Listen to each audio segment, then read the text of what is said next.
What's up, fans? Happy Good Friday, happy Easter to all back in the Caribbean, Jamaica, St. Vincent, Guyana, everywhere in the Caribbean. This is Mark here with my Trinidad top 15 list this week. You know, every week I do a top 15 of the best batsmen in every region so far. So now I'm up to Trinidad and Tobago. So I'm going to start off with Brian Lara.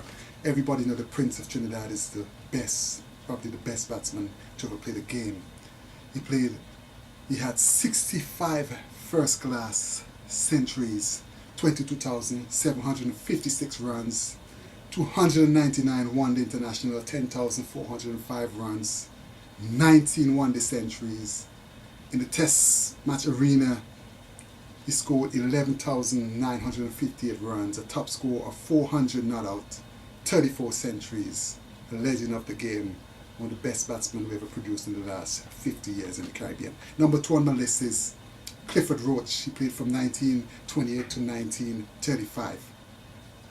952 runs, 16 matches, a test best of 209, average of 30.70. But back in those days, to score runs on uncovered pitches, you had to be good. And he did it for West Indies in the early test matches that West Indies played against England. Third on the list is Charlie Davis, 15 test matches, 1,301 runs, a best of 183 runs, 4 test match centuries. Fourth on my list is Larry Gomes, played 60 test matches, 3,171 runs, a best of 143, and he scored 9 centuries. Gomes is a gritty left-handed batsman in the same role of Shidmaran Chanderpaul. Never give his wicket away. A man for the crisis, always produced when West Indies needed the runs. Fifth on the list is Joey Carew, the man who is responsible for Brian Lara, the man who took Brian Lara as a young kid under his tutelage and helped him, guide him, and give him the opportunities he needed as an early young boy.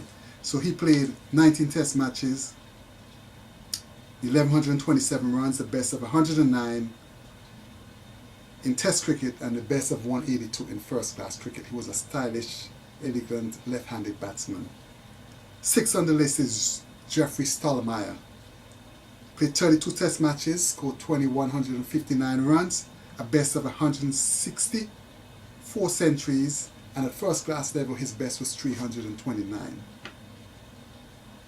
Also captained 13 matches for the West Indies.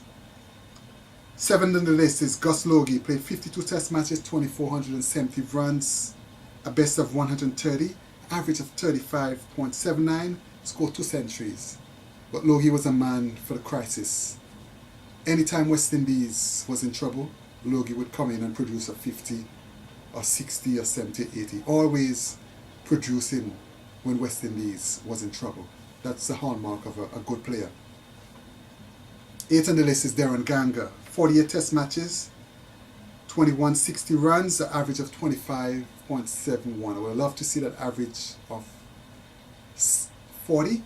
But if you look at Darren Ganga bat, very technical, correct. As I would say, he was a beauty queen contest batsman. Beautiful looking on the eyes. Scored 3 test match centuries for West Indies, best of 135. Next on the list, number 9, is Darren Bravo, the diminutive left-handed batsman. Man has a lot of class, all the shots, good temperament, stylish as well. The best thing I ever see since Brian Lara, to be honest with you. Scored 47 test matches, 3,130 runs, a best of 218, an average of 41.11. Not too many batsmen in West Indies cricket average 40, and this guy, Darren Bravo, average 41.11. 8 test match centuries. Not sure what's going on, but I would love to see him back in the West Indies team. 10th on the list is Phil Simmons. 26 test matches for West Indies, 1,002 runs, average of 22.26. 1 test match century, best of 110. Most people would know before 1989 when Phil Simmons was a first-class cricketer. He was a ball beater, you call it boom boom batsman. Very aggressive, but on the tour of England 1988 he got hit in his tempo and his batting went downhill from that time. He showed glimpse of of glory, of glorious stroke play and powerful hitting, but we all know Phil Simmons from back in the 80s was a belligerent ball beater. Number 11 on my list is Anil Raja. 56 first-class matches, 141 was the best, 24, 46 runs, 3 centuries. Raja was an aggressive batsman, had all the strokes, had a magnificent cover drive, a cut shot, a hook shot, a flick. I saw him bat in St. Vincent and he played some shot off a fast bowler from Windward Islands named Sidney Murphy. The shots alone was worth the admission fee. Alright, so Anil Raja is number 11 on my list. 12 on the list is Richard Gabriel, hard-hitting opening batsman back in the 80s. Couldn't get in the West Indies team because Gwendolen Haynes had occupied that opening partnership. He played a couple matches, actually 11 matches for West Indies in World Series in Australia. A best of 41, and in first-class cricket, he scored 3,974 runs, 5 centuries, and a best of 129. Richard Gabriel, aggressive batsman. When you go to the Oval and Richard Gabriel batting, you'll be on your toes actually. It's a pity he couldn't really play for West Indies in Test cricket. Number 13 on the list is Prakash Mosai. 20 first-class matches, best of 110. He scored 350s, 1 century. But if you see this guy bat, correct, technical batsman, all the strokes, played straight in the V's.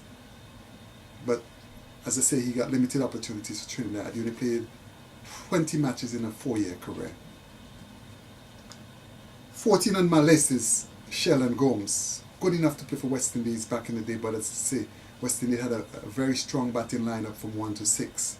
And those batsmen held a permanent position in the team, so he couldn't break his way in through. But he played 55 first-class matches, a best of 213, an average of 32.65, 5 centuries and 15 50s. Sheldon Gomes there, Larry Gomes' brother. But he batted right-handed. Larry Gomes is a left-hander. Last but not least on my list is Lincoln Roberts. From Tobago, 51 first-class matches, a best of 220, 5 centuries, an average of 27.15. He always looked good when he went to the wicket, but always gave his wicket away. He gave you a stylish 20-30. That was his deficiency, his problem. Honorable mention, Theo Coffey, Roland Holler, Suey Dragonad. Alright, this is Marco Dane here, man, with my Trinidad and Tobago top 15 batsmen of all times. Thanks for watching. God bless. Take care.